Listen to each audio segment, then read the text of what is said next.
Glória a Deus. Quero convidar vocês a abrirem as suas Bíblias. Hoje de manhã nós lemos o Evangelho de Mateus. Eu quero ler novamente Evangelho de Mateus 28. Abra comigo lá, Mateus capítulo 28, o último capítulo do livro de Mateus.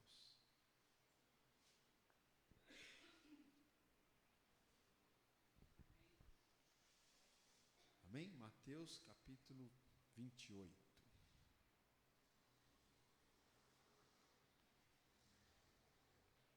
Glória a Deus. Todos acharam? Mateus 28, versículo 1 em diante. Vou ler do 1 ao 6.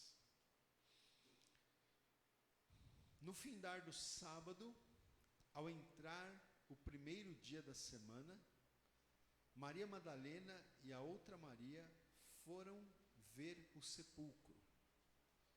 E eis que houve um grande terremoto, porque um anjo do Senhor desceu do céu, chegou-se, removeu a pedra e assentou-se sobre ela.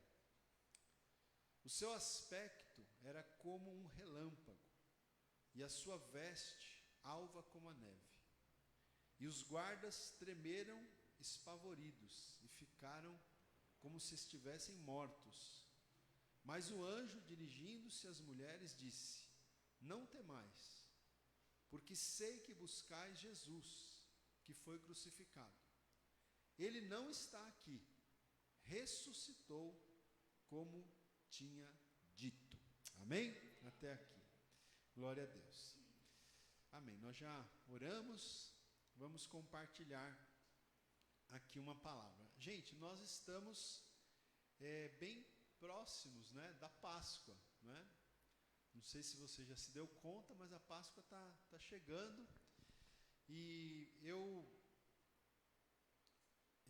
tenho aqui no meu celular, assim como vocês, né?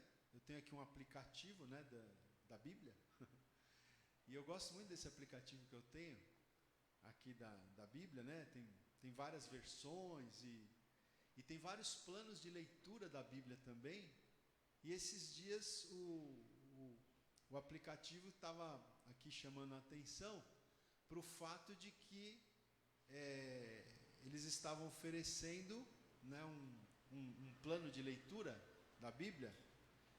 Obrigado, irmão. Estavam oferecendo um plano de leitura da Bíblia de 40 dias, no caso até a Páscoa, né? Porque,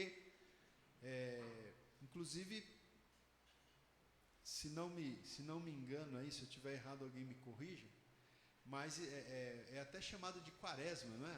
A Igreja Católica acho que chama de quaresma esses dias, que vai do carnaval até a Páscoa, né? Que são 40 dias. E então esse aplicativo estava oferecendo, né, esse plano de leitura. Com que objetivo? Que as pessoas que quisessem, né, acompanhar esse plano de leitura fossem então lendo textos, né, nesses 40 dias, lendo textos que tivessem relação com a Páscoa, né, já para ir assim preparando, né, o coração, o espírito, porque a Páscoa é um momento muito importante para nós cristãos, né? A gente sabe que, eu já falei várias vezes sobre isso aqui na igreja, eu gosto muito de abordar, né, esse período da Páscoa. Os irmãos sabem que foi assim que começou, né? Foi assim que começou essa estratégia que Deus tem me dado para ensinar a palavra de Deus, aí através das redes sociais, né? Esse curso que a gente manda pelo WhatsApp hoje a gente está mandando, né, o curso para 1.500 pessoas diferentes, né, pelo WhatsApp, e muitas dessas pessoas reproduzem para outras pessoas, e tudo começou numa Páscoa, né?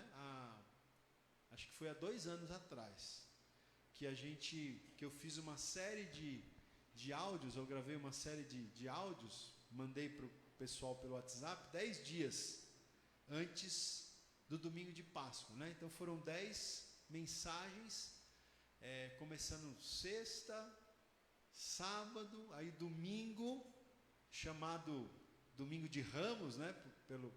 Pelos católicos, né? Que é aquele domingo que marca a entrada triunfal de Jesus em Jerusalém. Tá nos evangelhos, não estou inventando nada, está aqui na Bíblia, né? E aí depois a gente tem aquela semana, chamada Semana da Paixão de Cristo, né? Segunda, terça, quarta. Jesus, ele fica hospedado essa semana na casa de Marta e Maria e Lázaro, né? Que era na cidade de Betânia, que distava 3 quilômetros de Jerusalém. Então Jesus ia pela manhã para Jerusalém, passava o dia em Jerusalém, no final da tarde ele voltava para Betânia, pousava em Betânia, no dia seguinte ele voltava para Jerusalém, né? E assim foi a semana, chamada Semana da Paixão, até que na quinta-feira acontece a ceia, né? Aquele chamada última ceia, que até virou tema, né? De artistas, por exemplo, se não me engano foi o Leonardo da Vinci, né, que pintou aquele quadro famoso, A Última Ceia, né? E a gente tem ali a ceia onde Jesus fala que vai ser traído, né, que um deles iria traí-lo, né, e depois então Jesus vai para o Getsemane e ali ele fica naquele momento de angústia, não é? Eu recomendo muito, quem não teve oportunidade de assistir ainda, né? Eu recomendo muito aquele filme, A Paixão de Cristo é o nome do filme, né? É capaz de passar na televisão agora, por esses dias, né? Que está chegando a Páscoa. Do Mel Gibson, né? Que é ator e produtor. Ele fez um filme mostrando as últimas horas ali, antes de Jesus ser crucificado, né? Tudo que Jesus passou ali naquelas últimas horas, aquela angústia. Então, na quinta-feira à noite, Jesus está ali no jardim do Getsemane, Jesus está orando, Jesus sabe que ele vai morrer no dia seguinte, não é? Imagina como você ficaria se você soubesse que você ia morrer amanhã, não é? Jesus sabe que ele vai morrer na sexta-feira. Jesus sabe que chegou o momento, porque em muitos momentos do ministério de Jesus, as pessoas quiseram prendê-lo, né? As pessoas quiseram, enfim, eliminá-lo. Mas Jesus saiu ileso em todos esses momentos, porque não tinha ainda chegado a hora de Jesus morrer, né? De Jesus ser crucificado. Mas nesse momento que Jesus está lá no jardim de Getsemane, ali Jesus sabe que chegou o momento, que era naquela Páscoa, que o Cordeiro de Deus, que tira o pecado do mundo, seria crucificado. Ele sabia que era naquela Páscoa. Ele sabia que era no dia seguinte, naquela sexta-feira. Então Jesus está em profunda angústia, em profunda agonia. E irmãos, e os discípulos, eles não estão entendendo muito bem o que está acontecendo, né? Os discípulos não estão entendendo muito bem. É interessante, quando você vai ler nos evangelhos, você percebe que antes desse momento da crucificação, Jesus já tentou preparar os discípulos, ele tentou ir preparando eles. Falou que ele ia ser entregue, ele falou: o Filho do Homem vai ser entregue na mão dos homens, dos pecadores, vai ser morto, mas ao terceiro dia, o Filho do Homem vai ressuscitar. Jesus foi, né, tentando preparar os discípulos para esse momento difícil, né? Só que, às vezes as pessoas não querem, né, perceber, não querem entender, né? Estou imaginando aqui agora uma cena, né? Imagina uma pessoa que está muito doente, né? A pessoa começa a perceber que está chegando a hora dela partir, né? E ela então quer preparar até a família dela ali para a partida, né? São poucos os que têm essa maturidade, né? Vamos falar a verdade, porque o pessoal quer cura, né? Quer que todo mundo fale: não, você vai ser curado, Deus vai te levantar e tal. Mas uma pessoa madura, com maturidade cristã, às vezes ela pode perceber que está chegando a hora E ela pode tentar preparar as pessoas ao seu redor. Ó, Jesus, né? O Senhor em breve vai me levar, tal. E tentar preparar a família para a partida dela. Mas como que as pessoas geralmente receberiam uma situação dessa? Se fosse você, né? Seu pai, sua mãe, enfim, está ali para partir, começa a querer preparar você para o fato de que ela está para partir para a eternidade. O que a gente geralmente fala? Não, imagina, não fala disso, não vamos falar disso, né? Não, Deus é poderoso para te curar. Quando a gente é prudente, a gente fala, Deus é poderoso para te curar, porque de fato Deus é poderoso, né? Agora, quando as pessoas são imprudentes, não, Deus vai te curar, aí já não posso dizer, né? Porque que Deus pode, Ele pode, agora se Ele vai, aí é soberania de Deus, né? Então, a gente começa a desconversar, porque esse é um assunto difícil, é um momento difícil. Então Jesus, ele foi tentando preparar os discípulos dele para o fato de que ele ia morrer. Ia ser uma morte brutal, ia ser uma morte em que Jesus ia ser preso, ele ia ser açoitado, ele ia ser julgado injustamente, ele ia ser condenado, ele ia ser muito açoitado, ia levar uma coroa de espinhos, ia ter que carregar a sua cruz até o Calvário. Jesus tentou preparar os discípulos, mas eles não estavam entendendo muito bem essa situação. Então, irmãos, eu estou falando tudo isso aqui, né? Por quê? Hoje de manhã eu preguei uma mensagem no culto da manhã, hoje, uma mensagem que eu creio que foi abençoadora, né? Depois, se os irmãos quiserem ouvir, foi filmada, está lá no meu perfil pessoal lá no Facebook. E eu estava falando de manhã que eu tenho lido esse livro aqui, né? Vou repetir. Eu tenho lido esse livro aqui, que é o livro Sinais da Graça. O autor é o Philip Yancey. E esse livro é um livro devocional, em que esse livro contém uma meditação, né? Cada página é uma meditação para um dia do ano. Então tem 366 meditações aqui, né?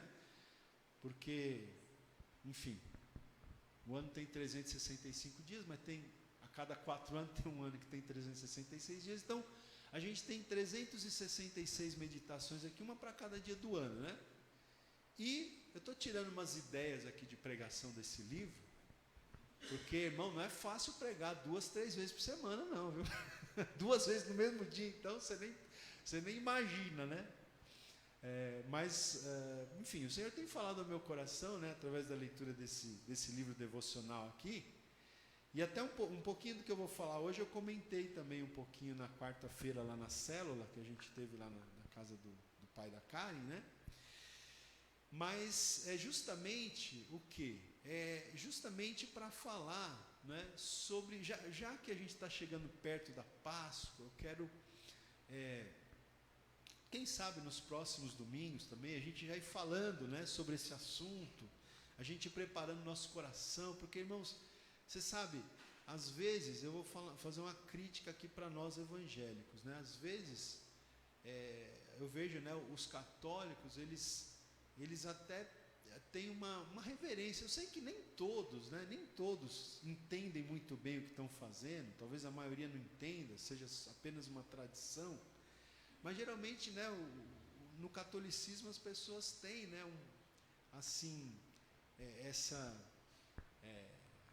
esse hábito, né, de pensar na Páscoa, né, de meditar no que significa, e muitas vezes nós, cristãos evangélicos, a gente passa assim, como se fosse um feriado qualquer, como se fosse uma data qualquer, e não é, né, gente, porque a gente sabe que sem a morte de Jesus na cruz, não teria evangelho. Não existe evangelho sem morte de Jesus na cruz, né? A morte de Jesus, ela é central no evangelho, não tem, não é? Porque a gente sabe que é pela morte de Jesus, é pelo sangue de Jesus que foi derramado, que nós temos perdão dos pecados, que nós somos justificados pela fé em Cristo Jesus, né? Que os nossos pecados são perdoados, né? O sangue de Jesus nos purifica de todo pecado. Então, assim, eu sempre falo isso aqui para vocês, que esses dois fatos, a morte e a ressurreição de Cristo, são, para nós cristãos, são fatos históricos, né? Para os céticos, para aqueles que não acreditam na mensagem do Evangelho, né? Muita gente questiona, será que Jesus morreu mesmo? Será que era Jesus mesmo que estava na cruz? Será que ele ressuscitou mesmo? Uma pessoa voltar à vida depois de 3 dias? Será que ele ressuscitou? Então, as pessoas, né, os céticos, levantam questionamentos. Para nós, cristãos, que vivemos pela fé, né, pela fé na palavra de Deus, nós cremos que a morte de Jesus e a ressurreição são fatos históricos, né? E não existe cristianismo nem sem a morte, nem sem a ressurreição, né? Porque se Jesus não tivesse ressuscitado, também o evangelho fica sem sentido. Não foi o próprio apóstolo Paulo que disse isso em 1 Coríntios capítulo 15? Ele não falou que a igreja de Corinto, tinha lá uma turma lá na igreja de Corinto, que dizia que não existia ressurreição. Eles falavam, não existe ressurreição de mortos. Aí Paulo escreve para corrigir esse erro doutrinário, entre outros erros doutrinários da igreja de Corinto, dizendo, olha, o pessoal está dizendo aí que Cristo, que não há ressurreição. Aí Paulo fala, mas se não há ressurreição, então Cristo não ressuscitou. Né? Ele faz uma sequência de argumentos lógicos. Vocês estão dizendo aí na igreja de Corinto que não existe ressurreição dos mortos. Bom, se não existe ressurreição dos mortos, então Cristo não ressuscitou. Se Cristo não ressuscitou, é vã a nossa fé, a gente está perdendo tempo.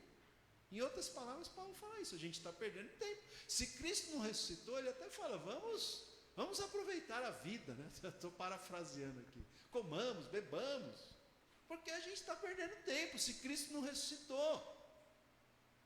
Porque a ressurreição é algo central na fé cristã, na doutrina cristã. Não existe evangelho sem morte de Jesus e sem ressurreição de Jesus ao 3º dia.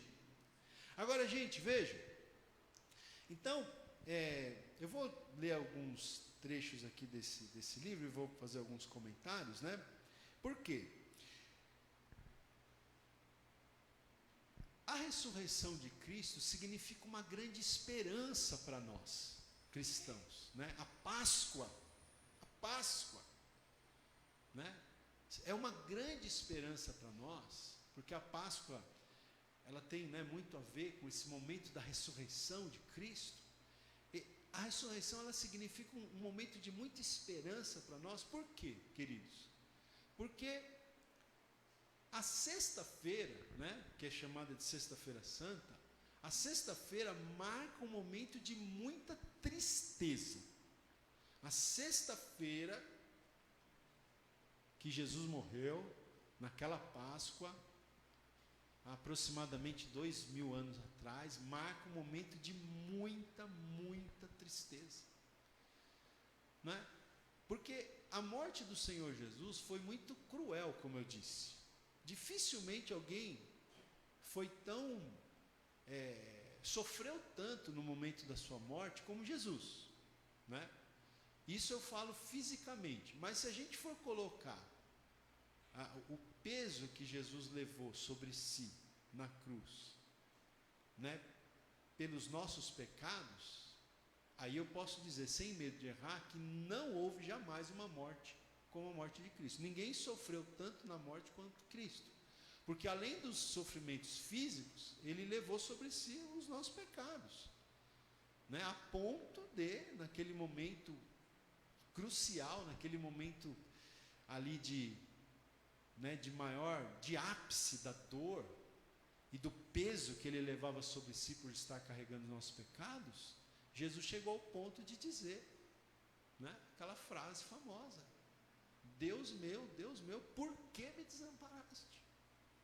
O próprio Filho de Deus, no ápice da dor, do sofrimento físico, emocional e espiritual, por estar levando sobre si o pecado de nós todos, Jesus chegou a dizer essas palavras. Deus pareceu ausente para Jesus, né? O pai pareceu ausente para o filho naquele momento, a ponto do filho dizer: Deus meu, por que me desamparaste?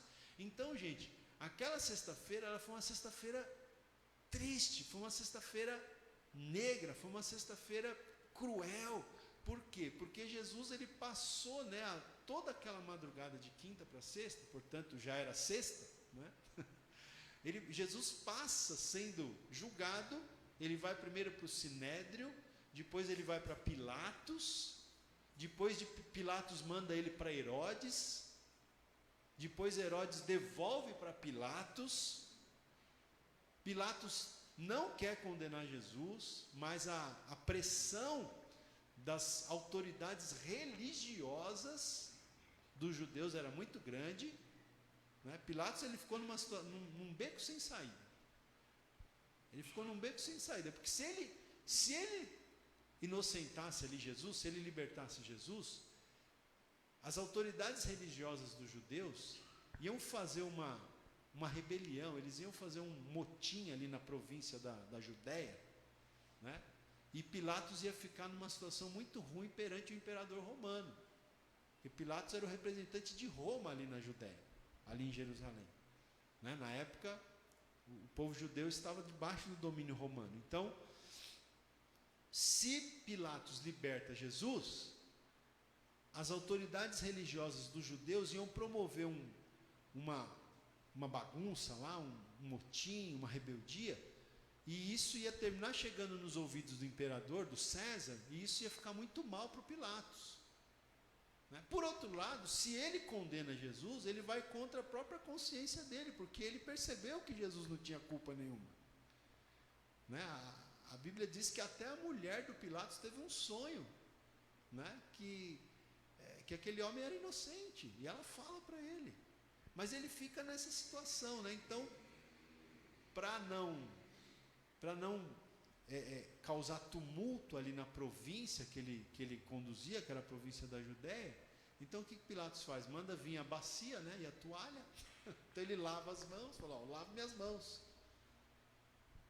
né, e permite que Jesus seja crucificado. Mas veja, imagina o seguinte, eu quero que você pense o seguinte: essa semana da paixão não foi uma semana fácil para Jesus, porque ele sabia que ele ia morrer na sexta-feira.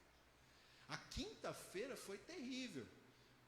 A quinta-feira à noite, quando ele está no jardim de Getsêmani, ele está tão angustiado que o suor de Jesus se transforma em gotas de sangue, né? Jesus, ele está até querendo a companhia dos discípulos perto dele, mas eles estão dormindo. Eles não estão se dando conta muito bem do que está para acontecer. Jesus está angustiado. Aí depois chegam lá, os soldados prendem Jesus, né? Como eu falei, aí ele passa essa madrugada inteira acordado. Imagina a pressão ali, emocional, psicológica, julgamento, né? Como eu falei, Sinédrio, Pilatos, Herodes, Pilatos de novo. Aí Pilatos libera, né, a crucificação de Jesus. Aí Jesus, na sexta-feira pela manhã, vai na Via Dolorosa, né, depois de já ter sido chicoteado, zombado pelos soldados, coroa de espinhos. Aí Jesus vai rumo ao Calvário, né, carregando a cruz, provavelmente sendo açoitado, né? Jesus é crucificado. A crucificação era o pior tipo de pena de morte dos romanos, porque a pessoa ficava pendurada numa cruz sem nenhum tipo de apoio. Você já pensou? Imagina você pendurado numa cruz, com um prego aqui, outro aqui, nos pés, né? E sem um apoio para o seu, né, para o seu corpo, sem um apoio para o seu, como é que fala essa parte aqui que a gente fala? Quadril, sem um apoio para o seu quadril, o corpo pendendo ali, né? Os especialistas dizem que esse tipo de morte era um tipo de morte terrível, porque a pessoa ia morrendo aos poucos, ali sofrendo, sem ter um apoio para o seu corpo. Jesus está ali, irmãos, e ele está levando sobre si o pecado de nós todos. E aí Jesus morreu de fato. Agora veja só, a Bíblia fala que houve trevas, né? Agora, pensa nos discípulos, né? O mundo dos discípulos ruiu, o mundo dos discípulos estava acabando. Por quê? Porque o Senhor Jesus era uma pessoa tão especial para eles. Jesus tinha chamado esses homens, eram homens simples, eram homens incultos, eram pescadores. Jesus chamou esses homens, Jesus evangelizou esses homens, Jesus falou que ia fazer deles pescadores de homens, não mais pescadores de peixes, mas pescadores de homens. Jesus investiu na autoestima daqueles homens, que não tinham valor perante aquela sociedade, eram, como eu falei, eram homens pescadores, homens simples, Mateus, que relatou isso aqui, cobrador de impostos, desprezado, publicano, Jesus perdoa aqueles homens, Jesus investe na autoestima daqueles homens, sabe? Jesus enche o coração deles de esperança. Aí de repente Jesus está morto. Imagina como eles se sentiram. Eles se sentiram extremamente assim, sem chão, como a gente fala. Ficaram sem chão, Então, gente, aquela sexta-feira, o que eu estou querendo mostrar aqui através dessa mensagem? Que aquela sexta-feira foi horrenda. Foi horrenda. Foi triste. E aqui a gente tem o que, irmãos? A gente pode fazer uma conexão conosco, Eu sei que as nossas dores, os nossos sofrimentos nem se comparam com o sofrimento que Jesus teve ali na cruz. Mas a gente também passa os nossos sofrimentos, as nossas dores, a gente passa momentos na nossa vida que são muito difíceis, terríveis, Momentos muito difíceis. A gente estava lá na quarta-feira até conversando, com o seu Ramiro, que é o pai da Karen, e ele estava falando para a gente que ele ficou viúvo agora, recentemente. A esposa dele foi para vocês terem uma ideia, ela morreu dia 24 de dezembro, foi sepultada dia 25 de dezembro, no dia do Natal. Eu até estive lá no velório, no sepultamento dela, Então ele estava comentando, tantos anos junto com a esposa, ele tem 80 anos, ela tinha 78, Então ele estava falando da dor dele, Esse momento difícil que ele está passando na vida dele. Isso eu estou dando só um exemplo, irmãos? Você sabe, se você já perdeu um ente querido, como é difícil esse momento, E outros problemas que a gente passa na vida, problemas pessoais, problemas familiares, Em que parece um momento assim difícil, um momento terrível, um momento cruel, um momento negro na nossa vida, na nossa história, Então veja, essa sexta-feira aí, irmão, sabe o que significa? Significa Deus, na pessoa de Jesus, se identificando conosco. Amém. Sabe, quando o Senhor Jesus morre na cruz, aquela morte tão cruel, ali a gente tem uma identificação do próprio Deus na pessoa de Jesus Cristo com os nossos sofrimentos. Deus se importa com os meus sofrimentos? Deus entende os meus sofrimentos? Irmão, Deus, Ele se importa e Ele entende. Por quê? Porque Deus se fez um de nós na pessoa do Senhor Jesus. Eu sempre digo isso, você pode estudar aí as religiões que existem aí no mundo, você pode estudar as filosofias, você jamais vai encontrar uma mensagem como uma mensagem cristã, em que o próprio Deus se fez um de nós, na pessoa do Senhor Jesus Cristo. Isso é o quê? Isso é identificação. Isso é Deus mostrando que Ele se importa conosco, porque Ele se fez um de nós. Eu sempre falo isso, gente. Uma coisa é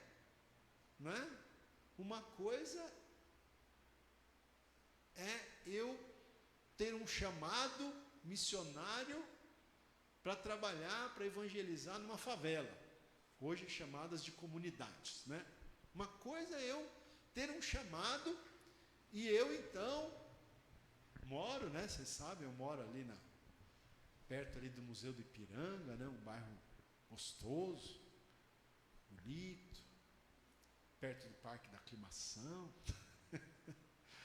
perto do Museu do Ipiranga, um lugar gostoso. Uma coisa é eu morar ali, né? E ir lá na favela. Vou lá na favela, uma vez por semana, 2 vezes por semana, eu vou lá, aí eu converso com as pessoas, eu tento ajudar as pessoas. É louvável? É louvável, né? Mas isso é uma coisa. Outra coisa é eu falar assim, olha, eu vou morar lá dentro da favela. Eu vou lá. Né? Que tem muitas pessoas que trabalham com missões que têm essa mentalidade, a coisa da missão encarnacional, você encarnar a missão, do mesmo jeito que Jesus encarnou a missão dele, né? Alguns irmãos sabem que eu fiz parte da diretoria da Missão Servos durante 10 anos, né? E a Missão Servos tinha um trabalho numa favela ali na Zona Sul, chamada Favela do Buraco Quente, né? Essa favela não existe mais agora porque está passando o metrô, o trem ali por ali e desocuparam tudo ali. Mas eu fui algumas vezes lá em alguns trabalhos, fui pregar, né? Fui participar lá. Mas é aquilo, eu ia, né? De fora, né? Mas a missão tinha uma base dentro da favela. Então a gente tinha missionários que moravam lá dentro da favela, né? Missionários que não, nós vamos morar lá dentro, nós vamos viver como eles vivem lá, porque é assim que a gente vai ganhar autoridade para falar do amor de Deus para eles, né? Porque uma coisa é você, como eu falei, você mora lá num bairro legal, você vai lá 1 vez, 2 vezes por semana. Outra coisa é você acordar todo dia lá, ouvindo barulho de tiro, né? Vendo os traficantes correndo para lá e para cá, a polícia entrando, enfim.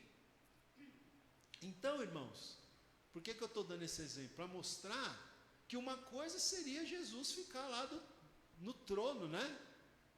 Ficar lá no trono da sua glória. E outra coisa foi Jesus, como diz o apóstolo Paulo em Filipenses 2, ele se esvaziou, ele esvaziou-se a si mesmo e assumiu a forma de servo, ele se fez carne, ele se tornou um de nós, ele habitou entre nós, ele vestiu essas roupas aqui, por assim dizer, né? A nossa pele humana. Deus em Cristo, ele se importa tanto conosco, com o ser humano, que ele se fez um de nós. Você quer uma forma de Deus se importar mais conosco do que essa forma? Né? E, além disso, o sofrimento de Jesus também, porque Jesus poderia até ter se feito um ser humano, mas ter morado num palácio, né? Ele poderia ter, eu vou me fazer um ser humano, pai, eu vou aceitar esse desafio, eu vou me fazer, né?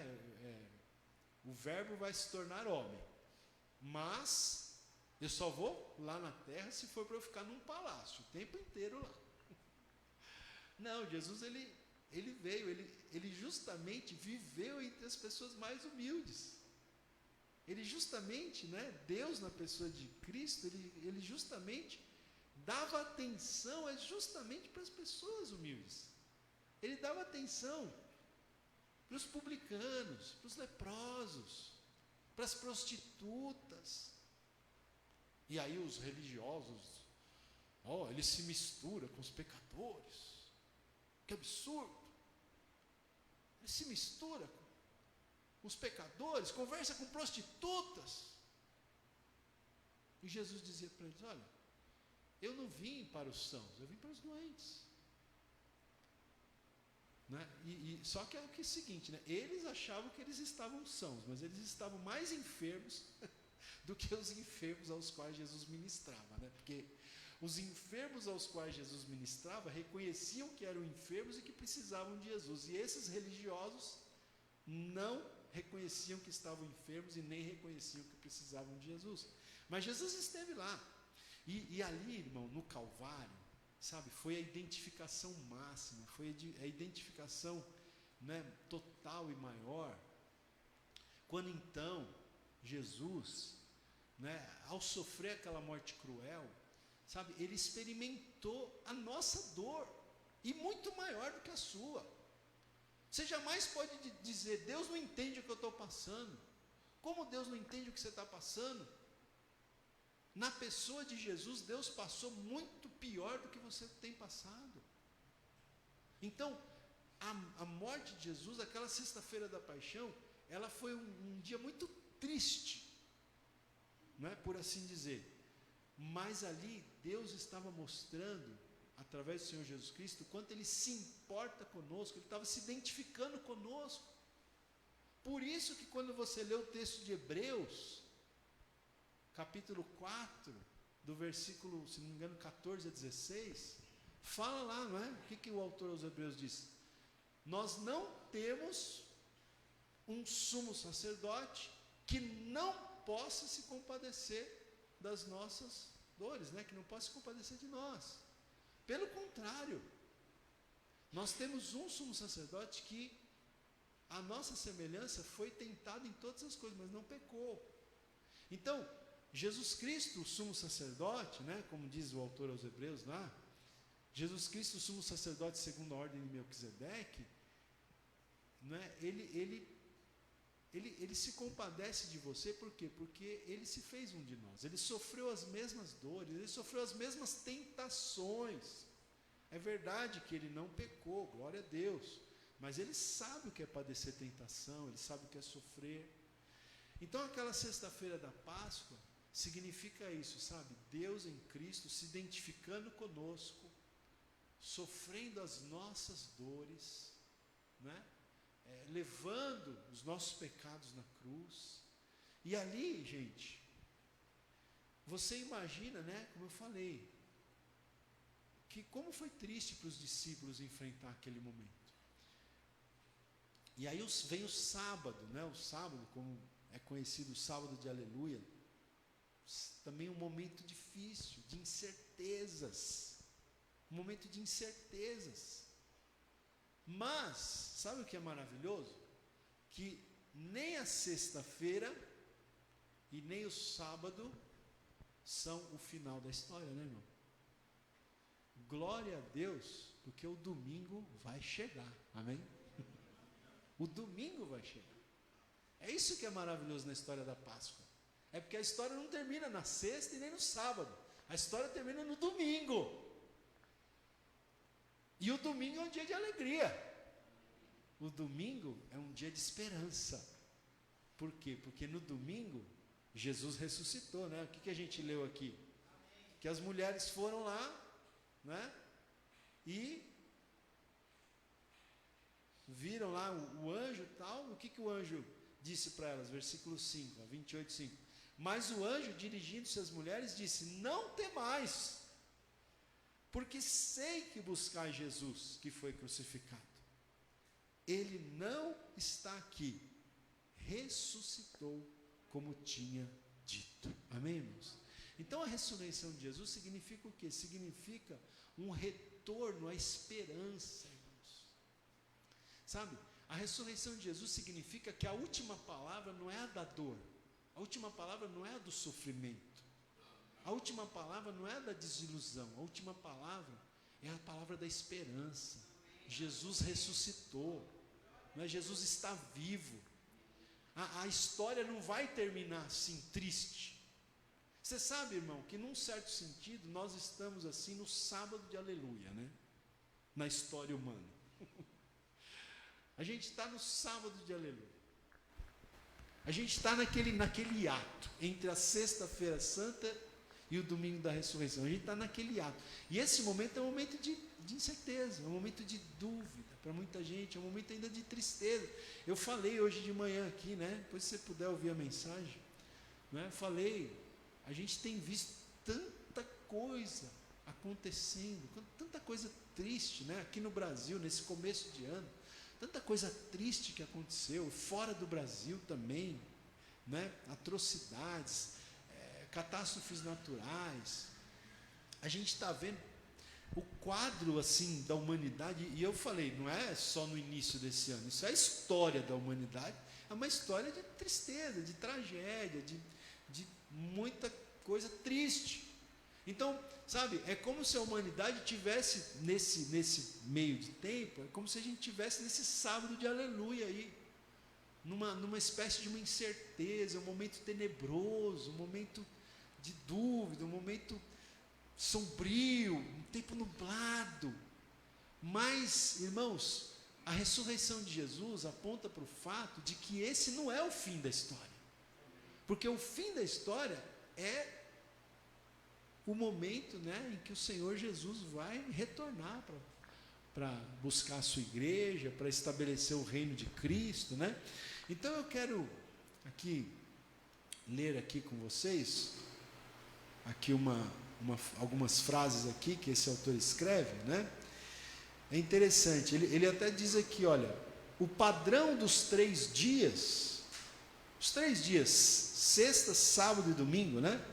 O padrão dos 3 dias, tragédia, trevas e triunfo. Olha que interessante, ele usa essas 3 palavras com a letra T, né? Tragédia, a crucificação foi uma tragédia. Trevas, o sábado foi um dia de trevas, incerteza.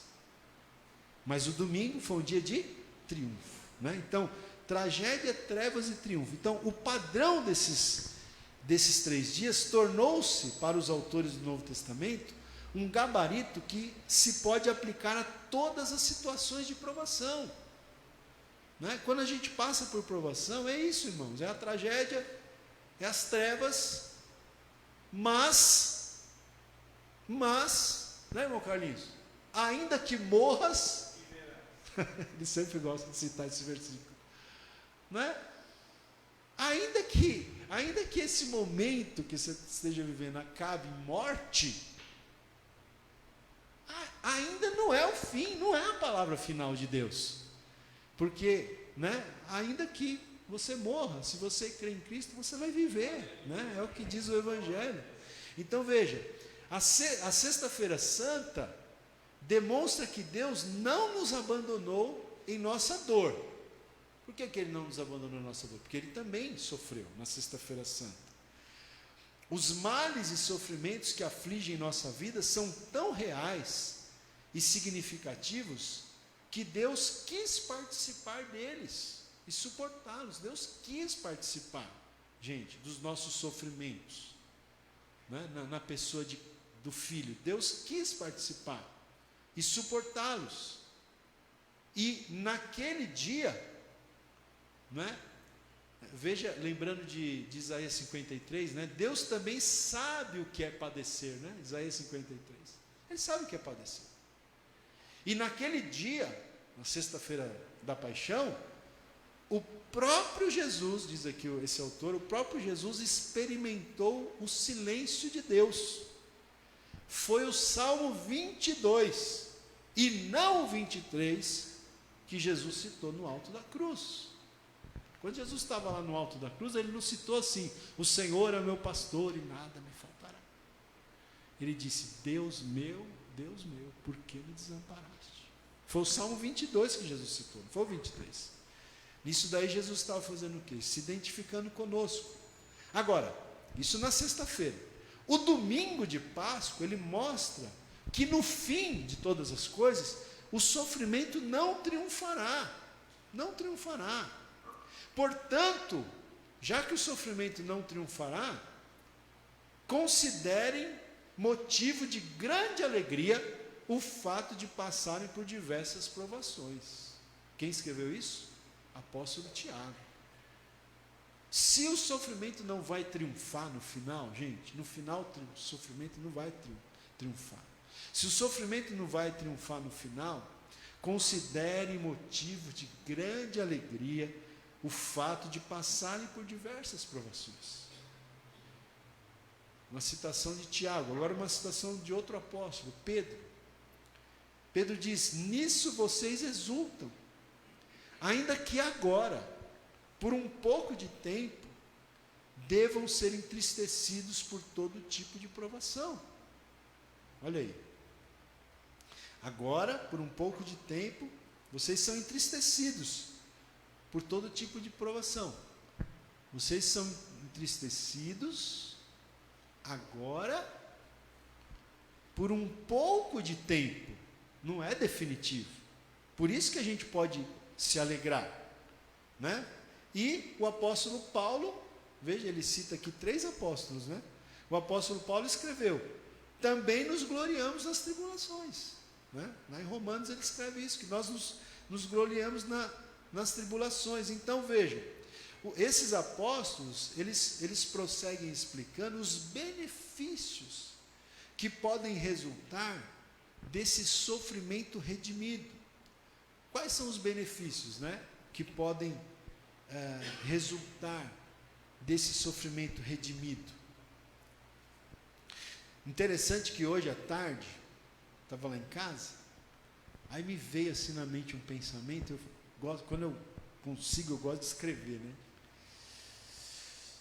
Aí fui lá no Face, escrevi lá, já estou terminando, gente.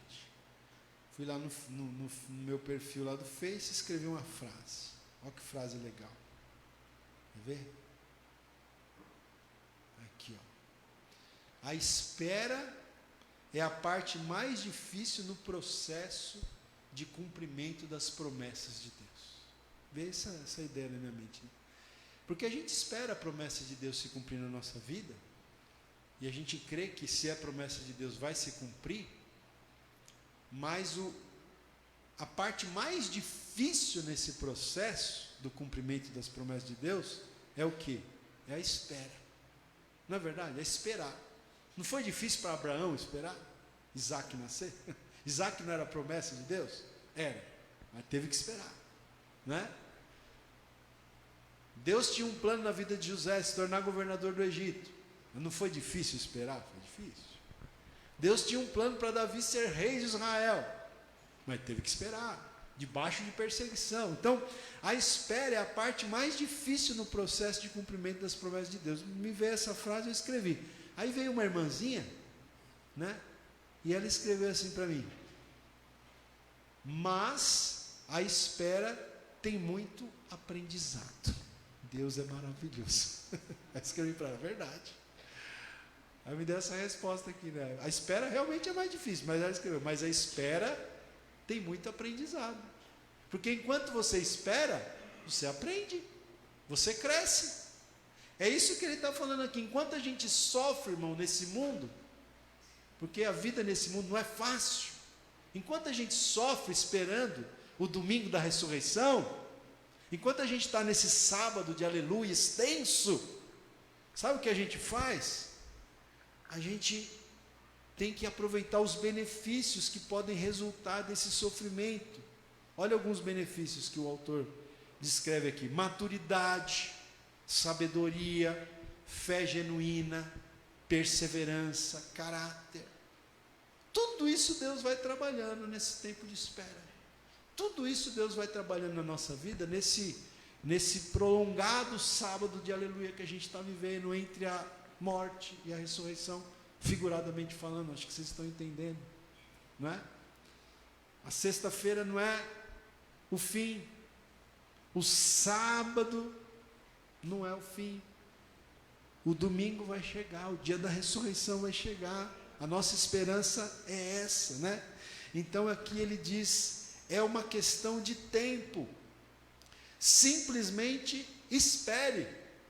O milagre de Deus, que transforma a sexta-feira escura e calada num domingo de Páscoa, um dia será ampliado numa escala cósmica. Esse milagre que transforma a sexta-feira escura e calada no domingo de Páscoa, um dia vai ser ampliado numa escala cósmica. A história desse mundo, que está tão triste, tão difícil, não é o fim. O fim da história vai terminar com a intervenção sobrenatural do Senhor Jesus, amém, irmãos? Com a vinda do Senhor Jesus, com a esperança que isso nos traz, né? Ele ainda fala aqui, interessante, né? Ele fala que a grande distância entre a Sexta-feira Santa e a Páscoa, né? Ele fala que numa única frase, um determinado autor aqui expressa a grande distância entre a Sexta-feira Santa e a Páscoa. Qual que é essa frase? Deus chora conosco para que nós possamos um dia sorrir com Ele, né? Deus chora conosco na Sexta-feira da Páscoa, dando o seu próprio Filho, aquilo que Ele tem de mais precioso. Ele chora conosco no sábado, para que nós possamos sorrir com Ele no domingo. A sexta-feira não é o fim, o sofrimento não é o fim. O domingo vai chegar, amém, irmãos? A morte não é o fim, nós vamos ressuscitar com Cristo, né? A nossa esperança, sabe, é muito maior. Você pode passar por uma situação triste, né? Em que o final aqui, nesse momento, nesse sábado prolongado que a gente está passando, talvez você vive uma situação que o final aqui, nesse momento, não seja bem o que você queria, mas ainda não é o final, porque o final é a ressurreição, é o domingo de Páscoa, e aí a gente pode falar, né? Glória a Deus, Jesus ressuscitou. Amém, irmãos? Glória a Deus. Então vamos nos colocar de pé na presença do Senhor nessa noite de domingo. Glória a Deus pela sua vida, pela palavra de Deus. É muito bom a gente pedir para o grupo subir aqui para louvar o Senhor.